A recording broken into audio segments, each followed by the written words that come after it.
We need to talk about what is going on in the crypto market. As many of you may know, in November of 2022, we saw one of the largest falls from grace in economic history, the collapse of FTX.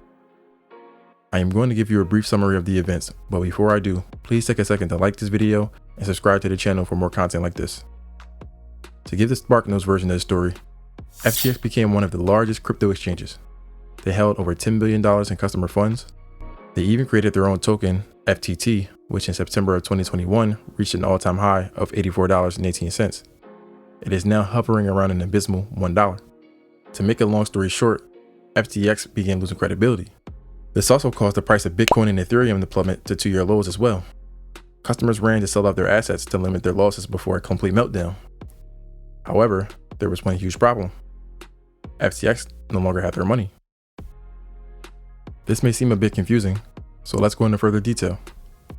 On November 6 of 2022, the CEO of Binance, another huge crypto exchange, Changpeng Zhao, tweeted that he was planning to sell off all of Binance's stockpile of FTT because of recent revelations that have come to light. This was in reference to the November 2nd CoinDesk report of FTX and Alameda's blurred funds. So when the CEO of Binance tweeted this caused mass panic, which caused a huge downward spike in the crypto market. To prevent this from spiraling even further, Binance agreed to bail FTX out. To revisit a point made earlier about FTT, that $84 number is a bit deceiving. Anyone can create their own cryptocurrency, and although it may have a perceived price, that does not guarantee that you will actually get that price when you go to sell. People began to question the liquidity of FTT. At this point, billions of dollars were being withdrawn from the platform.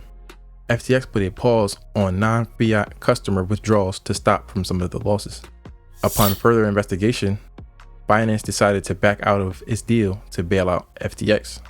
FTX announced that it had filed for voluntary Chapter 11 bankruptcy for FTX, FTX.US, and Alameda. You may be wondering why.